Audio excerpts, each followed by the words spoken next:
강원도 산골 마을의 새벽 공기는 유난히 맑고 차가웠다. 아직 해가 완전히 떠오르기 전 김옥녀 할머니는 낡은 외투를 여미며 집 앞을 나섰다. 구부정한 허리에 작고 낡은 등짐 바구니를 지고 그녀는 동네 버스 정류장을 향해 천천히 발걸음을 옮겼다. 바구니 안에는 직접 키운 상추, 배추, 쪽파가 소중히 담겨 있었다. 비닐끈으로 단단히 묶인 채 흔들리는 채소들은 매일 아침 그녀가 도시로 나가는 이유이자 생계의 전부였다. 오늘도 다 팔 수 있겠지, 약값은 벌어야 하니까. 옥녀 할머니는 조용히 속삭이며 발을 재촉했다. 버스를 타고 도착한 곳은 서울 외곽의 오래된 전통시장. 사람들이 드문드문 몰려들기 시작한 새벽 5시 반. 그녀는 시장 한쪽 구석에 자리를 잡고 천천히 좌판을 펴기 시작했다. 그 시각 서울 강남구의 한 고층 아파트에서는 이준호가 출근 준비를 하고 있었다. 흠잡을 데 없는 정장 차림, 최신형 수입차 열쇠를 들고 엘리베이터에 오른 그는 시간에 쫓기는 듯한 표정이었다. 준호는 33세의 젊은 CEO였다. 스타트업 성공으로 젊은 나이에 억대 자산가가 되었지만 어릴 적 부모를 잃고 보육원에서 자란 기억은 여전히 그의 마음속 깊은 곳에 그림자처럼 남아있었다. 그날 오전 그는 미팅 장소로 가는 길에 시장 근처 좁은 골목을 지나던 중이었다. 골목 끝에서 갑자기 튀어나온 사람에 놀라 급브레이크를 밟았다. 기익. 차가 멈추는 소리와 함께 바닥으로 쏟아지는 무언가의 소리가 이어졌다. 바구니 안의 채소들이 도로 위로 흩어졌고 허리를 구부린 채 있었던 옥녀 할머니가 중심을 잃고 한쪽으로 넘어졌다. 어르신, 괜찮으세요? 준호가 차에서 내려 다가가며 물었다. 그러나 그의 시선은 이미 차 범퍼 쪽에 나 있는 긁힌 자국으로 향해 있었다. 이거 도장 새로 해야겠네. 그는 인상을 찌푸리며 중얼거렸다. 옥녀 할머니는 바닥에 퍼진 채소들을 주워 담으려 허둥대며 말했다. 죄송해요. 제가 정신이 없어서 눈이 잘 안 보여서 그만. 준호는 한숨을 쉬며 말했다. 앞 좀 보고 다니세요. 이 차 한 대가 얼마나 비싼지 아세요? 할머니는 얼굴이 하얗게 질린 채 연신 고개를 숙였다. 정말 미안합니다. 제가 배상은 못해도 어떻게든 보태드릴게요. 그 말에 준호는 차가운 표정을 지었다. 됐습니다. 그냥 조심하세요. 하지만 그 순간 준호의 시선이 옥녀 할머니의 손등 위에 멈췄다. 햇빛에 살짝 반짝이는 작은 은 팔찌. 오래되어 닳아있었지만 팔찌의 독특한 문양은 준호에게 이상한 감정을 불러일으켰다. 이 팔찌 어디서 구하셨어요? 준호는 무심코 물었다. 할머니는 당황한 듯 팔찌를 재빨리 소매 속으로 숨겼다. 이건 아주 오래전부터 가지고 있던 거예요. 누가 주신 거예요? 할머니는 잠시 말이 없더니 조용히 입을 열었다. 내 아들 거였어요. 30년 전 화재로 잃어버린 아들. 그 아이가 이 팔찌를 차고 있었어요. 준호의 표정이 순간 멈췄다. 그는 왼손을 슬쩍 보았다. 그의 손가락에도 아주 어릴 적부터 있던 조그만 흉터 하나가 있었다. 아무리 시간이 흘러도 사라지지 않던 그것. 어릴 때 다쳤다는 것 외엔 아무것도 기억나지 않던 상처. 할머니, 아드님은 몇 살이었나요? 3살, 마지막으로 봤을 땐 3살이었어요. 저도 3살 무렵 보육원에 맡겨졌어요. 기록은 없었어요. 둘 사이에 잠시 정적이 흘렀다. 시장의 소란함 속에서 둘만 조용히 눈을 마주쳤다. 이름이 뭐였어요? 그 아이의 진짜 이름이요. 이민수, 내 아들 이름은 이민수였어요. 준호의 숨이 멎을 듯했다. 머릿속이 어지러워졌다. 그는 본명이 무엇인지, 원래 가족이 있었는지조차 모른 채 살아왔었다.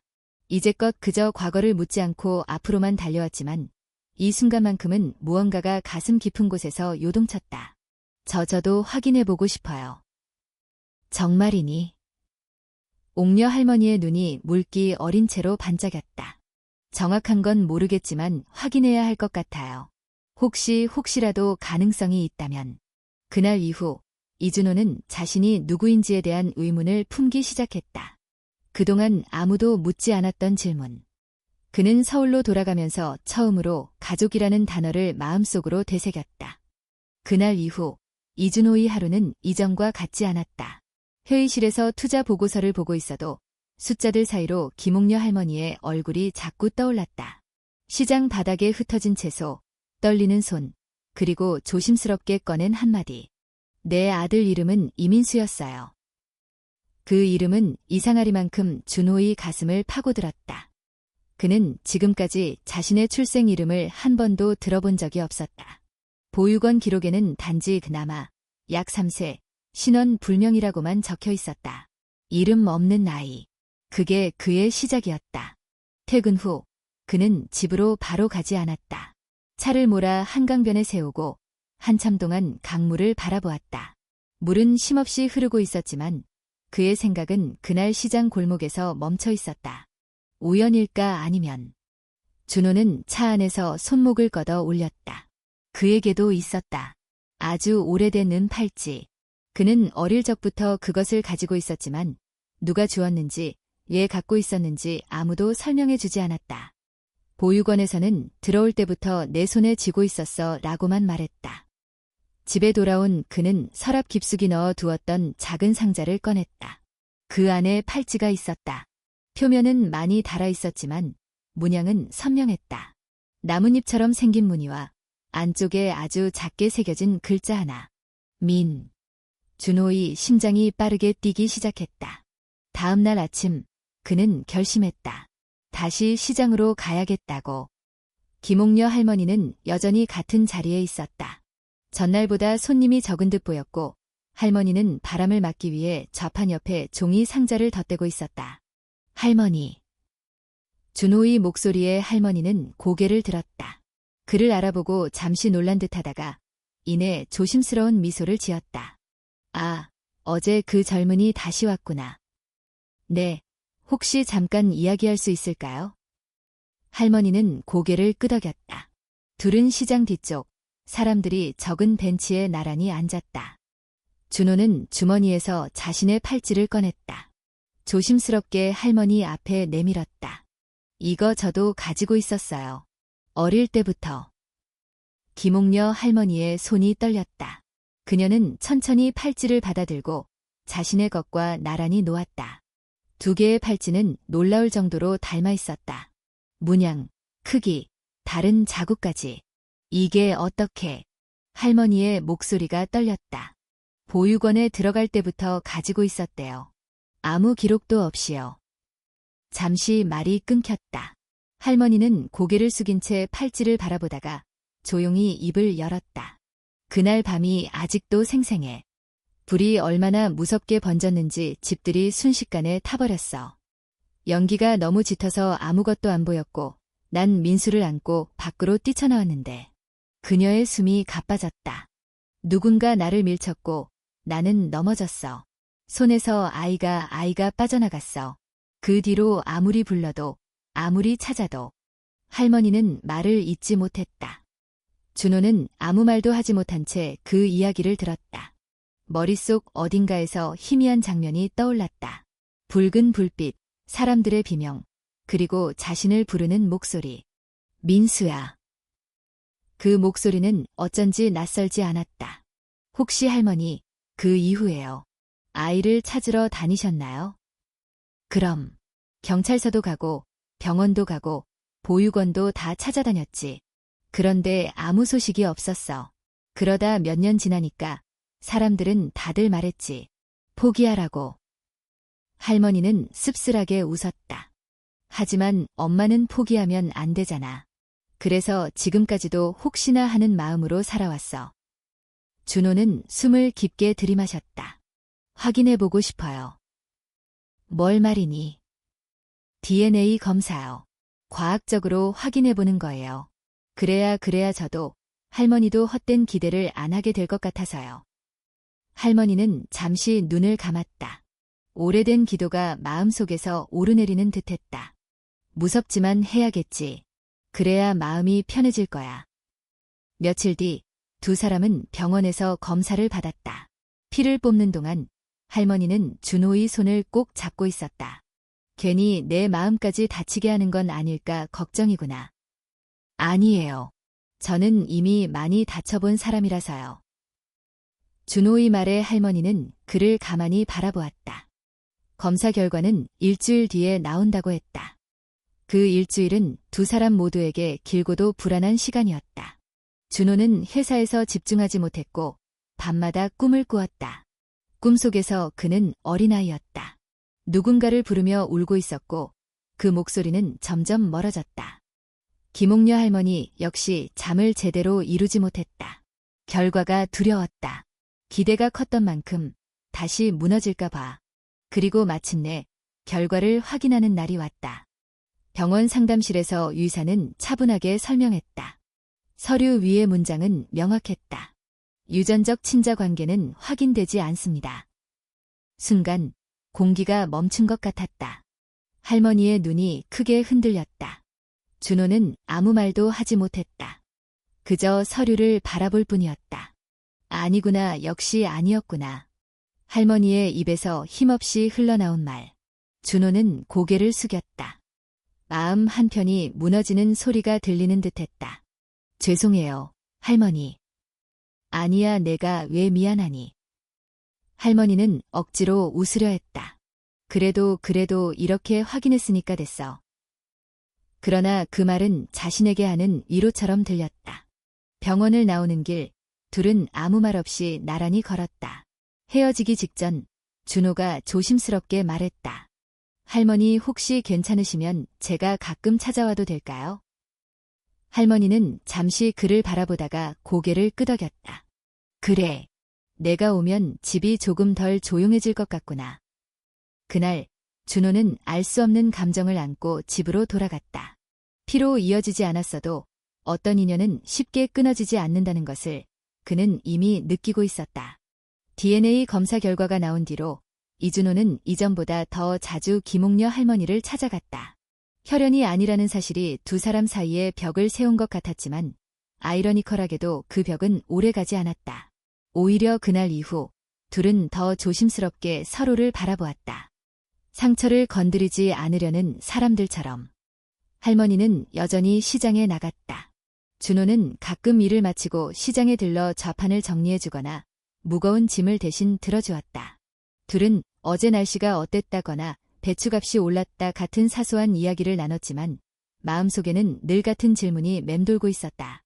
나는 누구인가? 그 질문은 준호를 잠들게 하지 않았다. 어느 날 밤 그는 결국 결심했다. 더 이상 피하지 않겠다고.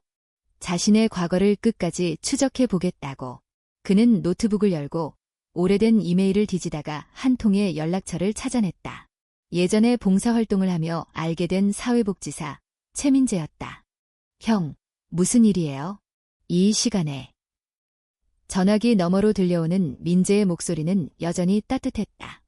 민재야, 나 예전에 있던 보육원 기록 좀 다시 찾아볼 수 있을까? 잠시 침묵이 흐른 뒤 민재가 말했다. 형, 쉽지는 않을 거예요. 기록이 많이 사라졌거든요. 그래도 한번 알아볼게요. 며칠 뒤 두 사람은 서울 예곽에 있는 오래된 보육원 앞에 서 있었다. 회색 콘크리트 건물, 벽에는 시간이 남긴 균열이 가득했다. 문을 열고 들어서자 오래된 종이와 소독약 냄새가 섞여 코를 찔렀다. 원장은 이미 퇴임했고 그 대신 수십 년째 근무 중이라는 한 중년 여성이 그들을 맞이했다. 이준호 씨 기록을 찾고 싶다고 하셨죠. 그녀는 천천히 서류 보관실로 안내했다. 금속 서랍에는 연도가 적힌 파일들이 빽빽이 꽂혀 있었다. 이 시기엔 큰 화재 사건이 있었어요. 여러 지역에서 아이들이 들어왔죠. 서류가 엉망이었고 급하게 처리된 경우도 많았어요. 그녀는 한 파일을 꺼내 책상 위에 올려놓았다. 표지에는 이렇게 적혀 있었다. 1991년 3월, 입소 아동. 그 안에는 몇 장의 종이뿐이었다. 남아, 추정 나이 3세. 발견 장소, 사찰 인근. 인계자, 신원 불명의 승려. 특이사항, 오른손 손가락 화상 흉터. 준호는 종이를 쥔 손에 힘이 들어가는 걸 느꼈다. 그는 무의식적으로 자신의 오른손을 바라보았다. 손가락 관절 부근에 희미하게 남아있는 화상 자국. 어릴 적부터 있었지만 누구도 그 이유를 설명해 준 적이 없었다. 이게 저겠죠. 여성은 고개를 끄덕였다. 확실하다고 말할 수는 없지만 시기와 특징이 거의 일치해요. 민재가 조심스럽게 물었다. 그럼 다른 아이 기록도 있나요? 같은 시기에 들어온. 여성은 잠시 망설이다가 다른 파일 하나를 꺼냈다. 이민수, 남아, 3세. 발견 장소, 화재 현장 인근. 인계자, 김옥녀. 준호이 숨이 멎는 듯했다. 두 아이는 같은 날 들어왔어요. 하지만 한 아이는 비교적 신원이 분명했고 다른 한 아이는 이름조차 없었죠. 여성은 말을 이었다. 혼란스러운 상황이었어요. 기록이 섞였을 수도 있고 누군가 실수를 했을 수도 있어요. 준호는 의자에 앉아 한동안 일어나지 못했다. 머릿속에서 퍼즐 조각들이 맞춰지고 있었다. 그는 김옥녀 할머니의 아들이 아니었다. 하지만 그날 밤 불 속에서 누군가의 손을 놓친 아이. 그리고 사찰 앞에 놓인 채 발견된 또 다른 아이. 두 아이. 하나는 이름을 잃었고 하나는 어머니를 잃었다. 그날 저녁 준호는 할머니를 찾아갔다. 할머니는 집 앞에서 콩을 고르고 있었다. 그의 얼굴을 보자 무언가 달라졌음을 느낀 듯했다. 무슨 일 있니, 준호야? 그는 천천히 입을 열었다. 할머니, 저는 그날 할머니가 찾던 아이가 아니었어요. 할머니는 아무 말 없이 그를 바라보았다. 저는 사찰 앞에서 발견된 아이였어요. 이름도 없었고 기록도 거의 없었어요. 할머니의 손이 멈췄다. 그럼 민수는 아마도 다른 아이였을 거예요. 할머니가 불 속에서 놓친 그 아이. 한참 동안 침묵이 흘렀다. 할머니의 눈에 눈물이 고였다. 내가 잘못 안고 나온 게 아닐까 늘 그런 생각을 했어. 준호는 고개를 저었다. 할머니 잘못이 아니에요. 모두가 살기 위해 도망치던 순간이었잖아요. 할머니는 조용히 고개를 끄덕였다. 그렇다면 너는 누구니, 준호야? 그 질문에 준호는 쉽게 답할 수 없었다. 하지만 이번에는 도망치지 않았다. 저도 이제 찾으려고. 제 이름이 어디서 왔는지, 누가 저를 세상에 두고 갔는지. 할머니는 천천히 그의 손을 잡았다. 그 길이 얼마나 힘들지 몰라도 혼자 가지는 마, 이제는. 그날 밤, 준호는 오랜만에 깊은 잠에 들었다. 꿈속에서 그는 더 이상 불 속에 있지 않았다. 대신 두 개의 손이 그의 손을 잡고 있었다. 하나는 놓쳤던 손, 다른 하나는 새로 잡은 손. 그리고 그는 처음으로 깨달았다. 자신은 이름 없는 아이였지만 더 이상 혼자가 아니라는 것을. 며칠이 흘렀다. 이준호는 다시 평소의 일상으로 돌아가려 했었지만 마음 한켠의 공허함은 쉽게 사라지지 않았다. 과거의 조각들이 어느 정도 맞춰졌지만 퍼즐의 중심은 여전히 비어 있었다. 그는 자신이 누구인지에 대한 질문을 끊임없이 되뇌었다. 회사에서는 늘 그렇듯 바쁜 일정이 이어졌지만 어느 순간부터 그는 숫자와 전략보다 사람의 표정을 더 유심히 바라보게 되었다. 특히 보육원에서 자신을 인계했던 신원불명의 승려라는 기록이 자꾸 머릿속에 맴돌았다. 그는 곧장 민재에게 전화를 걸었다. 민재야, 혹시 그때 내가 발견됐던 사찰 지금도 있을까? 기록에 따르면 충청북도 산속에 있는 작은 절이었어. 지금도 운영되고는 있는 것 같아. 준호는 그 길로 충청북도로 향했다. 산길을 따라 한참을 오르자 작고 조용한 사찰이 모습을 드러냈다. 사찰의 이름은 봉심사. 계절이 바뀌며 단풍이 절경을 이루고 있었지만 준호의 눈에는 오직 한 가지 목적만이 보였다. 그는 조용히 사찰 안으로 들어섰다. 마침 대웅전 앞마당을 쓸고 있던 한 노스님이 그를 맞이했다. 어서 오게. 무엇을 찾고 있나? 준호는 정중히 인사를 하고 자신이 누구인지 그리고 왜 이곳을 찾아왔는지를 설명했다. 노스님은 말없이 고개를 끄덕였다. 기억하네. 그 아이. 봄눈이 내리던 날 대문 앞에 조심스럽게 놓여있던 작은 아이. 준호의 눈이 커졌다. 정말로 저에 대해 뭔가 알고 계신가요? 아이를 놓고 간 사람의 얼굴은 보지 못했네. 하지만 아이는 팔찌를 손에 쥐고 있었고 울지도 않더군. 조용히 누워 있었어. 나는 곧장 근처 보육원에 연락을 했지. 혹시 어떤 단서도 없었나요? 이름, 편지, 물건 같은 거요. 노스님은 잠시 생각하다가 사찰 안쪽 창고로 안내했다. 오래된 문을 열자 먼지 쌓인 상자 하나를 꺼냈다. 상자 안에는 몇 개의 오래된 물건들이 있었고 그중 하나가 작고 낡은 천이었다. 천에는 흐릿하게 이름 같은 것이 적혀 있었지만 글씨는 반쯤 지워져 있었다. 은재. 준호는 천을 조심스럽게 펼쳤다. 이름의 앞글자는 거의 지워졌고 마지막 한 글자만이 선명하게 남아있었다. 재. 그는 마음속 깊은 곳에서 무언가가 반응하는 것을 느꼈다. 그 이름, 낯설면서도 이상하게 익숙했다. 그는 노스님께 다시 물었다. 이 천은 아이와 함께 있었던 건가요? 그렇네. 나는 혹시나 몰라 지금까지 보관하고 있었지. 준호는 천을 손에 꼭 쥐었다. 이것이 유일한 단서일지도 모른다는 생각에 가슴이 묘하게 쿵쾅거렸다. 그날 밤 그는 사찰 근처의 작은 여관에 묵으며 한참을 잠 못 이루었다. 눈을 감으면 자신을 놓고 간 누군가의 손이 떠올랐다. 그리고 김옥녀 할머니의 손, 그의 곁을 잡아준 새로운 손도 떠올랐다. 다음 날 아침 서울로 돌아온 그는 곧장 할머니를 찾아갔다. 할머니는 조용히 마루에 앉아 콩나물을 다듬고 있었다. 준호는 그녀 옆에 앉아 조심스럽게 말했다. 할머니, 저 충청북도 봉심사에 다녀왔어요. 할머니는 고개를 들고 준호를 바라보았다. 준호는 천 조각을 꺼내 보여주었다. 이게 절에서 저와 함께 있었다는 천이에요. 여기에 이름이 적혀 있었대요. 할머니는 천을 받아들고 눈을 가늘게 떴다. 흐릿한 글씨를 보며 한참을 말없이 바라보다가 조용히 입을 열었다. 은재, 어쩌면 이름일 수도 있겠구나.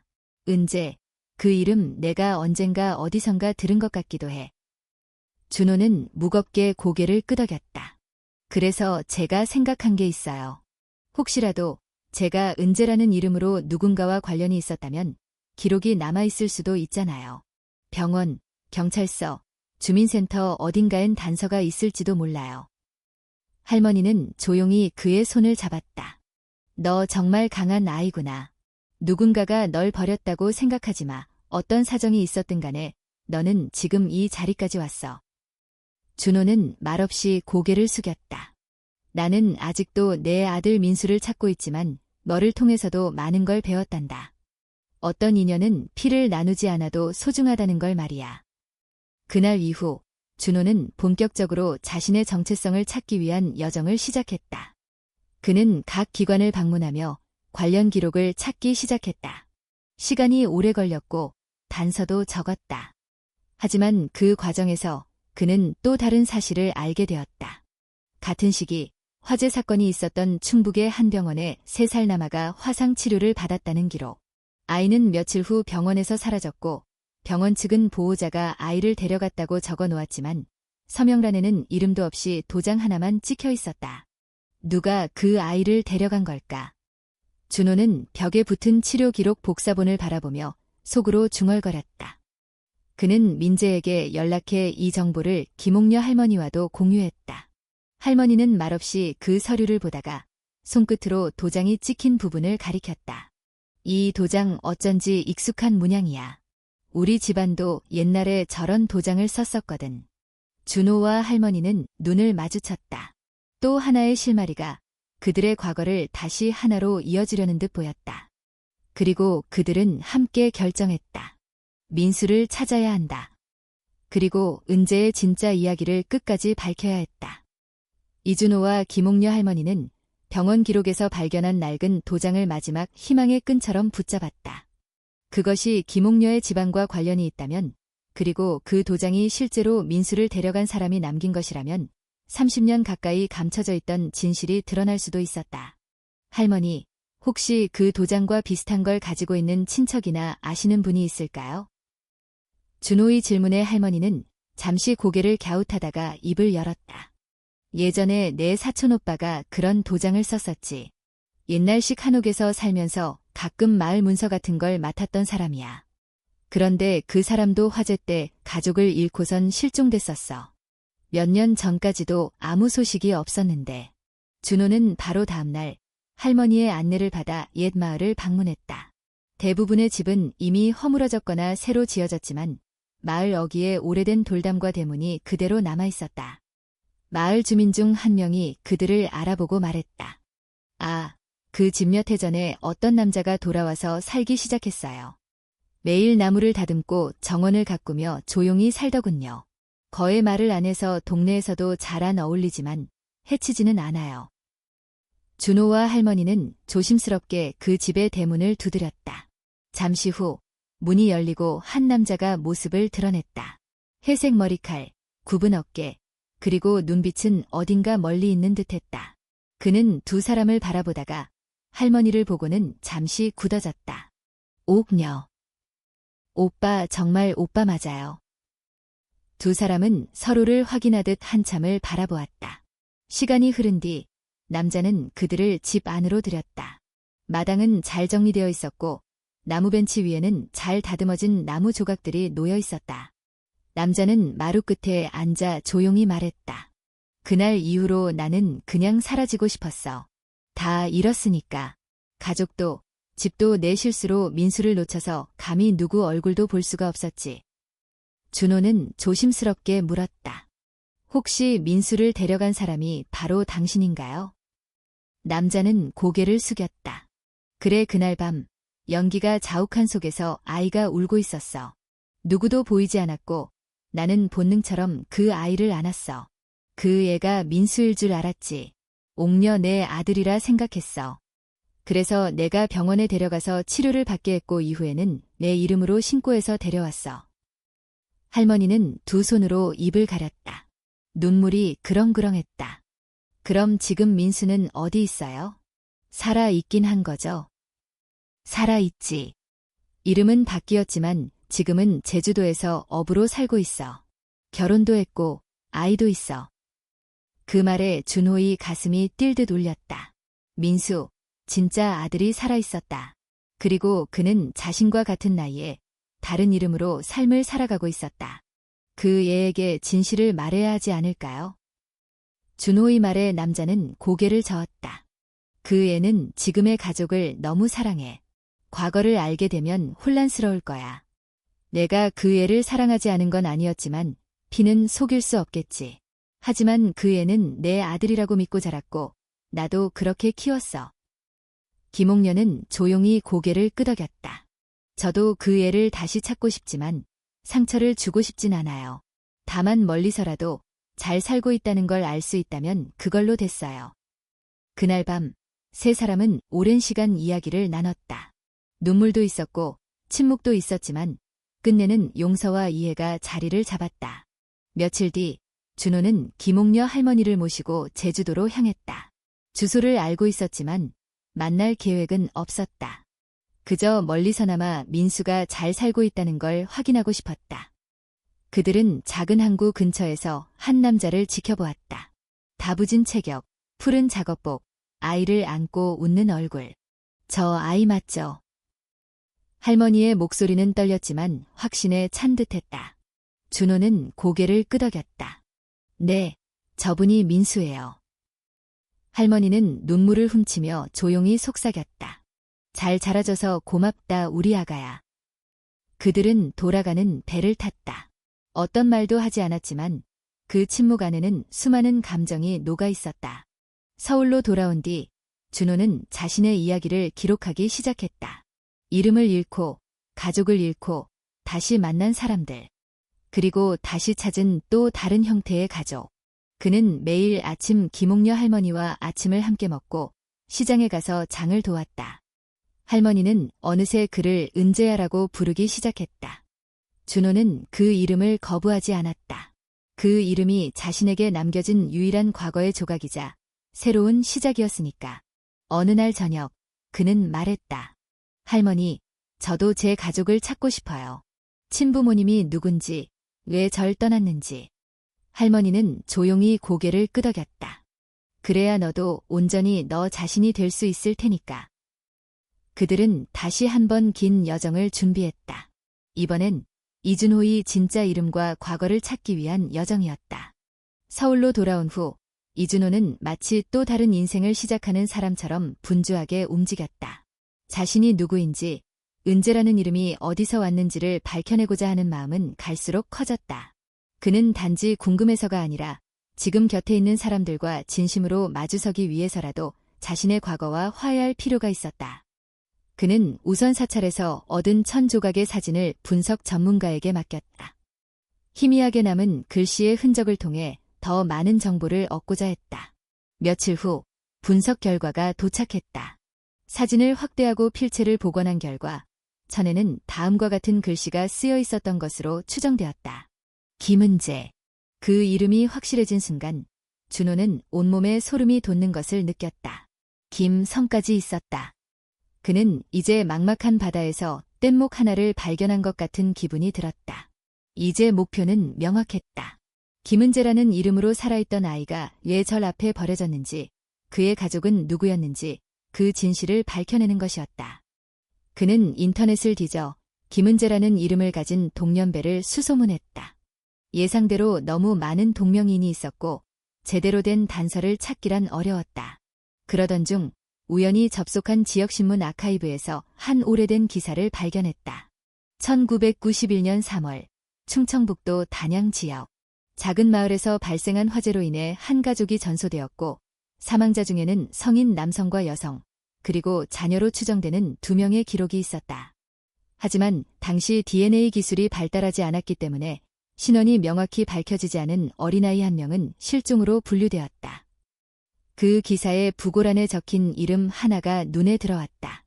김미연, 35, 김진수, 37, 자녀 김민재, 5, 김은재, 3, 추정. 그 순간 준호는 숨을 삼켰다. 김은재. 바로 자신일지도 모르는 이름. 나이, 지역, 시기, 모든 것이 들어맞았다. 민재에게 전화를 걸어 기사를 공유하자 민재는 충격을 받은 목소리로 말했다. 형, 이건 정말 중요한 단서야. 혹시 이 가족에 대해 더 알아볼 수 없을까? 마을 주민 중 누가 기억하는 사람이 있을 수도 있고. 그들은 곧바로 단양으로 향했다. 마을은 이제 거의 사람이 떠나고 몇 가구만이 남아있었다. 한 노인이 그들을 반갑게 맞이했다. 준호는 조심스럽게 30년 전 화재에 대해 물었다. 노인은 잠시 침묵하더니 고개를 끄덕이며 말했다. 김씨네 말이구먼. 참 안타까운 일이었지. 좋은 사람들이었어. 2 아들이 있었는데 큰 얘가 유독 똘똘했지. 둘째는 아직 어려서 말도 제대로 못할 때였고 화재는 밤중에 났고 사람들이 구조에 나섰지만 너무 늦었어. 시신도 온전치 않아서 누가 누군지 분간이 어려웠지. 혹시 그 가족 중에 살아남은 사람은 없었나요? 사실 그건 지금도 수수께끼야. 처음엔 다 죽은 줄 알았는데 몇 달 후에 누가 아이를 봤다는 소문이 돌았어. 근처 절 근방에서 어떤 승려가 아이를 데리고 다녔다고. 근데 확실치 않아서 그렇게 잊혀졌지. 그 말에 준호는 무릎이 풀릴 듯했다. 그는 절에서 발견된 자신이 바로 그 아이일 가능성이 높다고 확신했다. 그는 즉시 마을 회관을 방문해 과거 주민 등록 자료를 확인했고 거기에는 김진수와 김미연 부부의 이름이 등록되어 있었고 자녀란에는 김민재, 김은재가 나란히 적혀 있었다. 그 순간 준호의 눈에 눈물이 맺혔다. 나는 김은재였구나. 그는 할머니에게 전화를 걸어 이 사실을 전했다. 할머니는 전화를 받자마자 말을 잇지 못했다. 그래서 결국 찾은 거니? 내 진짜 이름, 진짜 부모님. 네, 다 돌아가셨지만 그분들이 어떤 분들이었는지 이제는 알 수 있을 것 같아요. 며칠 후 준호는 마을 공동묘지를 찾았다. 잡초가 무성한 곳에 김씨 가족의 무덤이 조용히 놓여 있었다. 그는 조심스럽게 무릎을 꿇고 손으로 묘석을 닦았다. 그리고 처음으로 입을 열었다. 어머니, 아버지 그리고 형 늦었지만 저 왔어요. 저는 살아 있었어요. 버려진 게 아니었어요. 그날 무슨 일이 있었는진 모르겠지만 전 이렇게 살아남아서 누군가의 손을 잡고 누군가의 가족이 되어 살고 있어요. 그는 묘 앞에 1000조각을 올려두고 한참을 그 자리에 앉아 있었다. 울기도 하고 웃기도 하며 30년의 공백을 마음속으로 하나하나 메워갔다. 서울로 돌아온 뒤 그는 김옥녀 할머니를 꼭 안아주었다. 할머니, 이제는 확실히 말할 수 있어요. 저 김은재예요. 하지만 준호라는 이름도 이 가족도 절대로 잊지 않을 거예요. 할머니는 흐르는 눈물을 닦으며 말했다. 그 이름이 뭐든 간에 너는 내 손을 잡아준 아이였고 내 인생에 찾아온 기적이란다. 그날 밤 준호는 자신의 이름이 쓰인 세명패를 책상 위에 올려놓았다. 김은재. 그 이름 아래에는 작게 손으로 쓴 글이 있었다. 준호, 그리고 은재. 두 이름, 하나의 인생. 김은재 혹은 이준호는 정체성을 되찾았지만 마음은 여전히 복잡했다. 가족을 잃은 슬픔, 찾은 진실의 안도감, 그리고 이제는 어떤 얼굴로 세상과 마주해야 할지에 대한 혼란이 그를 짓눌렀다. 며칠이 지나고 그는 회사에 출근했다. 책상 위에는 여느 때처럼 회의 자료가 정리되어 있었고 동료들은 아무렇지 않게 그를 대했다. 하지만 준호는 이제 이 공간이 예전처럼 느껴지지 않았다. 자신이 누구인지 알기 전에 준호는 이 공간의 중심에서 움직였지만 지금의 은재는 조금은 떨어져 있는 기분이었다. 그는 창밖을 보며 생각했다. 지금의 나는 누구인가? 김은재인가? 이준호인가? 두 이름 중 하나를 버려야만 진짜 나를 찾을 수 있는 걸까? 그날 밤 그는 김옥녀 할머니와 저녁을 먹으며 조심스럽게 말을 꺼냈다. 할머니, 만약 제가 은재로 살아간다면 준호라는 이름을 잊게 될까요? 할머니는 밥을 뜨던 손을 멈추고 그를 바라보았다. 왜 그런 생각을 하니? 그게 제 이름이 은재였다는 걸 알게 된 순간 뭔가 무너지는 느낌이었어요. 지금까지의 준호라는 이름, 그 이름으로 만든 제 삶이 가짜 같아서요. 할머니는 조용히 웃으며 말했다. 이름은 껍데기일 뿐이야. 중요한 건 그 이름 아래 어떤 삶을 살았는지지. 너는 준호라는 이름으로 많은 사람을 도왔고 따뜻한 마음을 지켜왔어.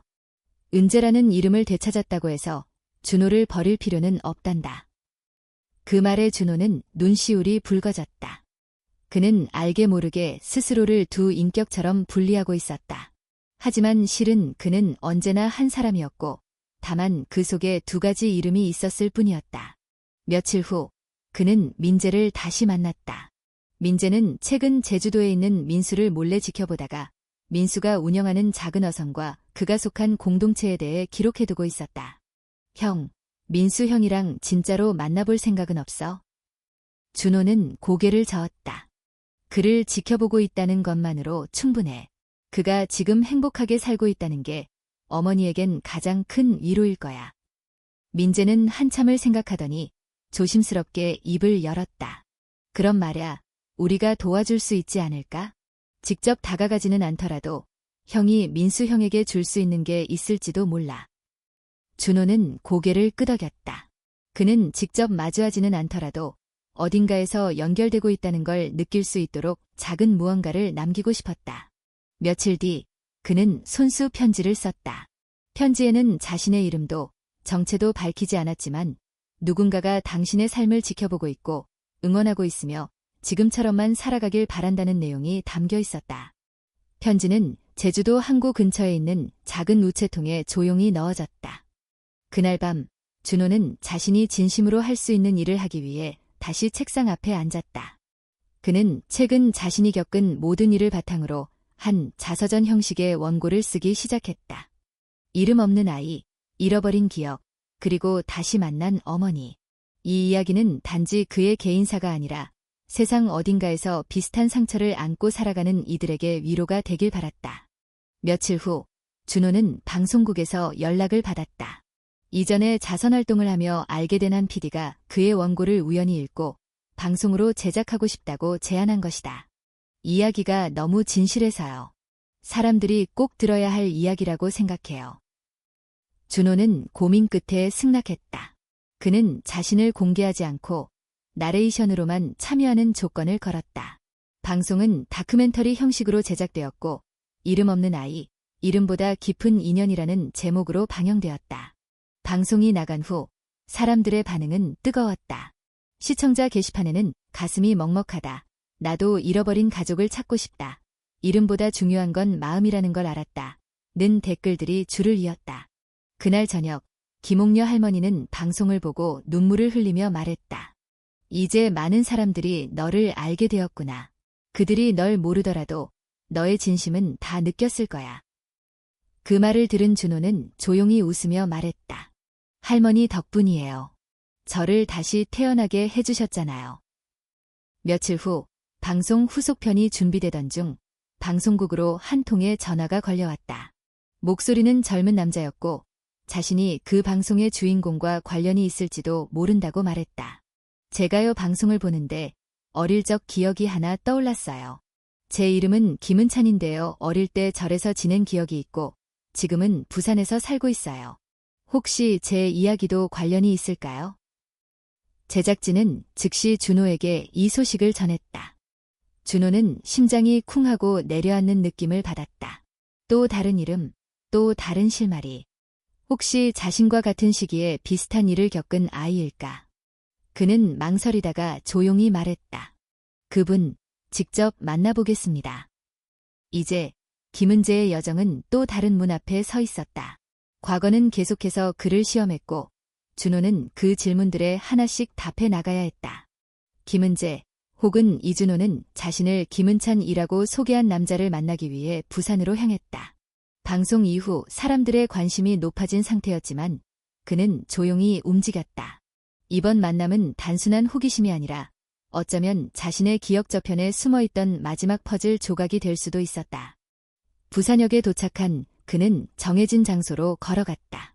바닷바람이 거세게 불었고 겨울로 접어드는 공기 속에서 준호는 무언가 예감하는 듯한 마음으로 발걸음을 옮겼다. 약속된 카페에 들어서자 창가 자리에 앉은 한 남자가 고개를 들어 그를 바라보았다. 그 남자는 준호보다 조금 어렸고 선한 인상을 지녔다. 그러나 그의 눈동자 속에는 불안과 설렘, 그리고 긴 세월의 방황이 섞여 있었다. 안녕하세요. 저는 김은찬입니다. 준호는 조용히 자리에 앉으며 고개를 끄덕였다. 이준호입니다. 혹은 김은재죠. 어떻게 제 이야기에 관심을 가지게 되셨는지 여쭤봐도 될까요? 은찬은 두 손을 모으고 천천히 말을 꺼냈다. 방송을 보는데요. 어릴 때의 어떤 장면이 머릿속에 선명하게 떠올랐어요. 불길, 연기, 누군가 나를 안고 달리는 감각. 그리고 나무로 만든 작은 목걸이. 저는 그걸 늘 품속에 넣고 다녔어요. 지금도 가지고 있습니다. 그는 조심스럽게 목걸이를 꺼내 보여주었다. 낡았지만 정성스럽게 조각된 한자로 이름이 새겨져 있었다. 은찬, 은찬. 준호는 가슴이 쿵하고 내려앉는 소리를 느꼈다. 그는 자신도 모르게 손을 뻗어 그 목걸이를 바라보았다. 이건 누군가 정성껏 만든 거네요. 이걸 어디서 받은 건지 기억하시나요? 정확히는 모르겠어요. 하지만 어릴 때 절에 잠시 있었던 기억이 있어요. 그곳에서 어떤 스님이 저를 돌봐주셨고 이 목걸이는 내 어머니가 남긴 거다라고 말했던 것만은 기억나요. 그리고 제겐 늘 혼란이 있었어요. 왜 난 가족이 없을까? 왜 내 이름은 특별하게 새겨져 있을까? 그러던 중 당신의 방송을 보게 된 거예요. 준호는 깊은 숨을 내쉬며 말을 이었다. 그 화재, 기억하죠? 단양에서 있었던 그 사건 저도 거기 있었어요. 저와 형이 함께였고 부모님은 돌아가셨어요. 하지만 현장에서는 두 아이의 시신이 확인되지 않았어요. 당신이 말하는 기억, 그리고 절이라는 공통점, 혹시 우리 둘 중 한 명이 그날 다른 가족과 섞였던 건 아닐까요? 은찬은 그 말에 눈을 크게 떴다. 혹시 우리가 형제일 수도 있다는 건가요? 그럴 가능성을 배제할 수 없어요. 이름도 비슷하고 나이도 비슷하고 결정적으로 우리는 모두 어떤 화재 이후로 이름을 잃었어요. 둘은 한참을 침묵했다. 눈앞의 상대가 정말 혈육일지도 모른다는 감정은 설명하기 어려운 감동과 혼란을 동시에 안겨주었다. 하지만 진실은 감정이 아닌 증거로 확인해야 했다. 우리 DNA 검사를 해봅시다. 준호의 제안에 은찬은 조용히 고개를 끄덕였다. 며칠 후 두 사람은 서울의 한 유전자 검사기관에서 검사를 진행했다. 검사 결과는 일주일 뒤에 나올 예정이었다. 그 사이 두 사람은 서로의 삶에 대해 조심스럽게 이야기를 나누었다. 은차는 부산의 한 기계 정비소에서 일하며 살아왔다. 양부모에게 입양된 후 평범한 삶을 살았지만 늘 마음 한켠에 설명할 수 없는 공허함이 있었단다. 그리고 최근에는 친부모를 찾고 싶다는 욕망이 점점 강해지고 있었고 그런 와중에 방송을 보고 무언가 끌리는 느낌을 받았다고 했다. 난 누군가에게 버림받은 줄만 알았어요. 그런데 방송을 보고 나니 혹시 나도 누군가의 품에서 잃어버린 아들이었을 수도 있다는 생각이 들었어요. 나도 그래요. 내 과거가 진실로 밝혀졌지만 여전히 어딘가 남아있는 빈칸이 있어요. 만약 우리가 형제라면 그 빈칸이 채워질 수도 있겠죠. 일주일이 지났다. 검사 결과를 받기 위해 두 사람은 다시 만났다. 검사 결과를 건넨 직원은 조용히 미소를 지었다. 두 분, 유전적으로 98% 이상 일치합니다. 형제 맞으시네요. 축하드립니다. 그 순간 준호와 은차는 서로를 바라보았다. 말이 나오지 않았다. 하지만 그 눈빛 속엔 수많은 대화가 오갔다. 30년의 공백, 잃어버린 시간, 그리고 기적처럼 다시 만난 가족. 형. 은찬이 먼저 입을 열었다. 준호는 눈시울을 붉히며 고개를 끄덕였다. 그래, 은찬아, 이제 우리 둘은 다시 형제가 됐다. 그날 밤, 두 사람은 김옥녀 할머니의 집으로 향했다. 할머니는 문을 열고 두 사람을 마주하자 한참을 바라보았다. 그리고는 조용히 말했다. 이렇게 둘이 나란히 서 있는 걸 보니 마음이 다 놓인다. 그날 헤어진 두 아이가 다시 만났구나. 그녀는 두 형제를 안아주었다. 마치 잃어버린 세월을 끌어안는 듯 그녀의 눈에서는 조용히 눈물이 흘렀다. 그날 저녁, 세 사람은 오랜 시간 이야기를 나누었다. 얽힌 기억들, 잃어버린 이름들, 다시 찾은 인연들. 식탁 위의 불빛 아래 그들의 그림자가 나란히 겹쳐졌다. 그리고 준호는 마음속으로 되뇌었다. 이름은 잊혀질 수 있어도 진심은 결국 다시 만나게 되어 있다. 형제의 재회는 감동과 기쁨을 동반했지만 평화는 오래가지 않았다. 준호와 은찬, 그리고 김옥녀 할머니는 마치 진짜 가족처럼 하루하루를 보냈고 서로의 삶에 점차 익숙해졌다. 그러나 진실이 드러나는 순간마다 어딘가에는 또 다른 그림자가 따라붙기 마련이었다. 어느 날 저녁, 준호는 우연히 김은찬의 어린 시절 입양 서류를 들여다보다가 의문을 품게 되었다. 그 서류에는 은찬이 부산 해송복지원에서 보호받은 기록이 있었는데 시기와 장소가 맞지 않았다. 그가 구조되었다는 시점은 단양 화재보다 훨씬 전인 1990년 11월로 되어 있었다. 그가 기억하는 화재는 1991년 3월인데 말이다. 은찬아, 이 기록 이상해. 내가 절에서 구조되었다는 건 분명 91년인데 여기 기록은 왜 작년 겨울이야. 은찬도 놀란 눈치였다. 나도 몰랐어. 그냥 입양가족이 말해준 대로 믿었지. 그런데 이게 틀렸다면 내가 기억하는 화재가 다른 사건일 수도 있는 거야. 준호는 고개를 저었다. 그럴 수도 있고 아니면 내 입양 서류가 조작됐을 수도 있어. 그 당시에 복지원이나 보육원 기록들이 불완전했으니까. 두 사람은 그날 밤늦도록 서류를 뒤적이며 실마리를 찾아보았다. 결국 해송복지원에 연락을 취해 기록을 요청했고 며칠 후 도착한 복사본 속에는 또 다른 이름이 등장했다. 김은찬, 가명, 본명, 정윤호. 그 순간 공기가 얼어붙는 듯했다. 김은찬, 아니 정윤호는 태어난 순간부터 김씨 성을 쓰지 않았던 것이다. 이는 은찬이 진짜 김씨 집안의 아이가 아닐 수도 있다는 뜻이었다. 은찬은 혼란스러워하며 자리에서 일어났다. 그럼 나는 누구야?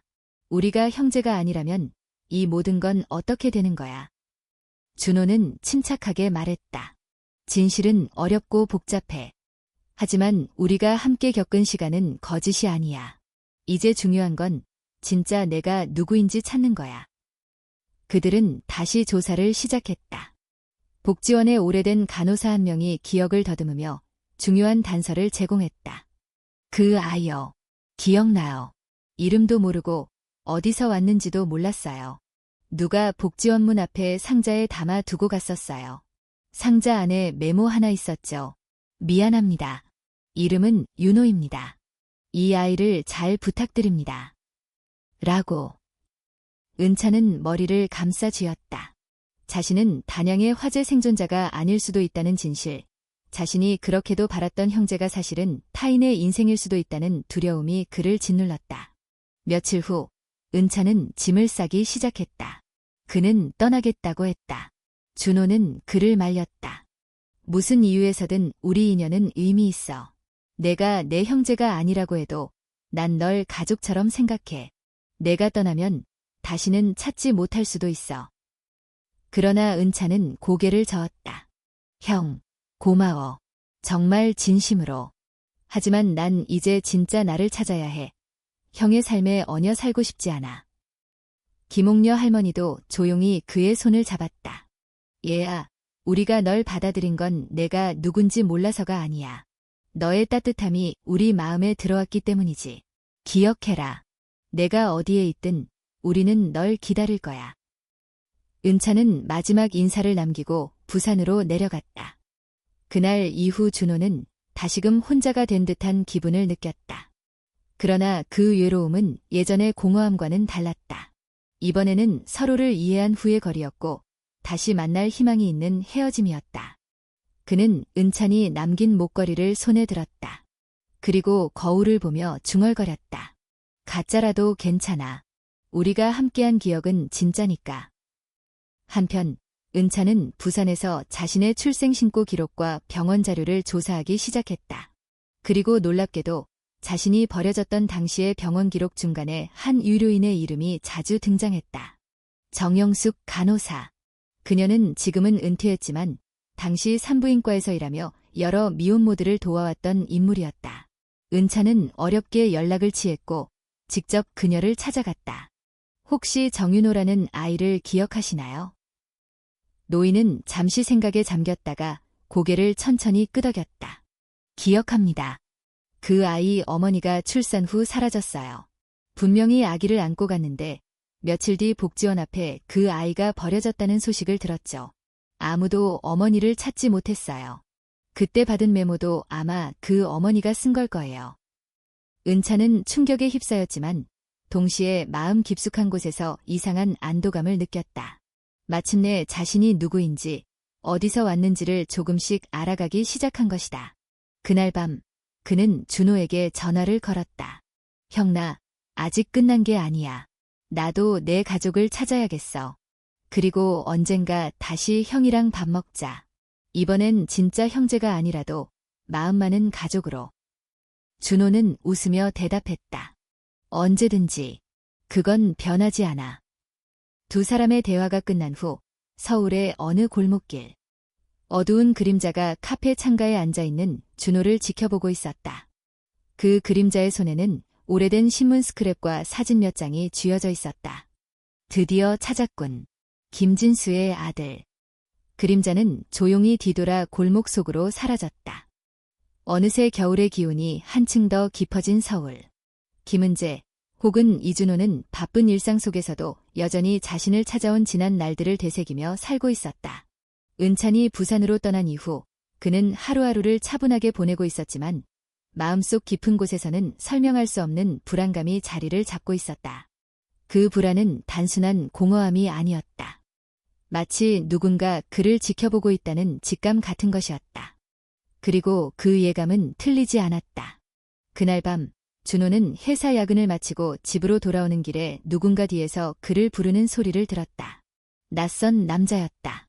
중년의 나이에 강한 인상을 지닌 사람이었고 그의 눈빛은 어딘가 모르게 날카롭고 차가웠다. 김진수 회장의 아들이 맞습니까? 그 질문은 칼처럼 가슴을 파고들었다. 김진수. 오래전에 죽은 것으로 알고 있던 생물학적 아버지의 이름이었다. 준호는 놀란 눈으로 그 남자를 바라보았다. 당신은 누구죠? 그 남자는 잠시 침묵한 뒤 조용히 명함을 꺼내 건넸다. 명함에는 정태석이라는 이름과 함께 법무법인 성율 대표 변호사라는 직함이 적혀 있었다. 저는 당신 아버지의 가장 가까운 친구였습니다. 그리고 지금은 그의 유언을 지키고자 움직이고 있죠. 준호는 그 말을 믿기 어려웠다. 그는 어린 시절에 화재로 부모를 잃었다고 알고 있었고 지금까지 살아오면서도 그 누구도 김진수에 대해 제대로 말해준 사람이 없었다. 정태석은 조용히 말을 이었다. 화재는 사고가 아니었습니다. 그것은 의도된 방화였고 당신 아버지는 누군가에게 살해당했습니다. 당신과 형제는 그 불길 속에서 간신히 구조되었지만 혼란 속에 서로 다른 곳으로 흩어졌죠.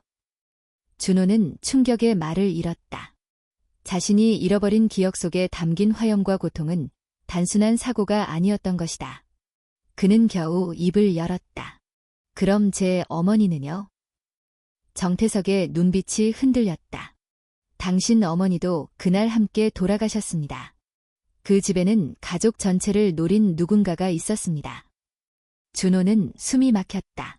그는 이제 막 과거와 화해하고 새로운 가족을 만들고 있었지만 그 기반이 되어야 할 진실은 여전히 무겁고 어두운 것이었다. 왜 지금 와서 이 얘기를 하시는 겁니까? 정태석은 작은 봉투를 꺼내 그에게 건넸다. 봉투 안에는 오래된 사진 한 장과 법적 문서가 들어있었다. 사진 속에는 젊은 시절의 김진수와 갓난아기를 안고 있는 여인이 함께 있었다. 그리고 법적 문서에는 한 줄이 선명하게 쓰여 있었다. 김은재, 김진수의 유일한 상속자. 당신 아버지는 죽기 전 당신 이름으로 유산을 남겼습니다. 그리고 진실을 알게 되면 반드시 싸우길 바랐습니다. 당신 가족을 파괴한 자는 아직도 살아있고 더 많은 이들을 해치고 있습니다. 준호는 손을 떨며 문서를 접었다. 그 사람은 누굽니까? 정태석은 이름을 말하지 않았다. 다만 조용히 한마디만을 남겼다.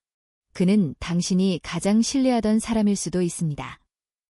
그 말은 다시 한번 준호를 혼란 속으로 몰아넣었다. 그는 회사를, 자신의 모든 일상을 되짚기 시작했다. 누가 무엇을 숨기고 있는가?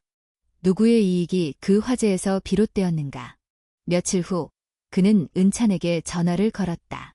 처음엔 망설였지만 결국 모든 사실을 털어놓았다. 은찬아 아니, 윤호야. 우리 가족이 죽은 건 사고가 아니었어. 누군가 계획한 거였고 그 진실이 지금 다시 우리를 향해 다가오고 있어. 은찬은 조용히 대답했다. 형, 내가 함께 할게. 우리가 다시 만난 이유가 이걸 밝히기 위한 것이라면 이제는 도망치지 않을게. 그들은 다시 함께 움직이기 시작했다. 김진수의 과거를 추적했고 그의 사업을 둘러싼 경쟁자들을 조사했다. 그러던 중 한 회사의 이름이 계속해서 등장했다. 그리고 그 회사의 대표는 바로 준호가 현재 일하고 있는 기업의 이사회 위장이었다. 최영민. 그는 준호를 이 회사에 직접 스카우트한 인물이자 어린 시절부터 가족처럼 가까이 지냈던 존재였다. 준호는 그제야 모든 조각이 맞춰지는 느낌을 받았다. 그의 후원을 받으며 자란 것도 우연처럼 보였던 채용도 모두 계획된 일이었는지도 모른다. 준호는 그를 직접 찾아갔다. 그리고 묻지 않고 다그치지도 않고 단지 한마디만을 건넸다. 그날 단양에서 무슨 일이 있었는지 진실을 알고 계시죠? 최영민은 준호를 바라보다가 한참 만에 입을 열었다. 이제 그걸 알아버렸구나. 그 말은 사실상 인정이었다. 왜 우리 가족을 그렇게 만들었습니까? 너희 아버지는 너무 많은 걸 알았고 멈추지 않았어. 난 내 회사를, 내 사람들을 지켜야 했고 어쩔 수 없었어. 그의 말은 변명처럼 들렸다. 하지만 준호는 더는 분노로 반응하지 않았다. 오히려 차분히 말했다. 그래서 이제 당신도 모든 걸 마주해야 합니다.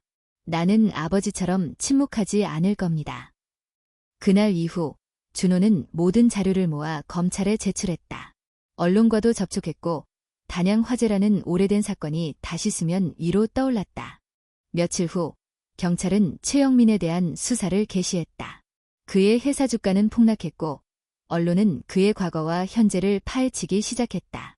그리고 그와 동시에 준호는 조용히 회사 사무실을 정리하고 나왔다.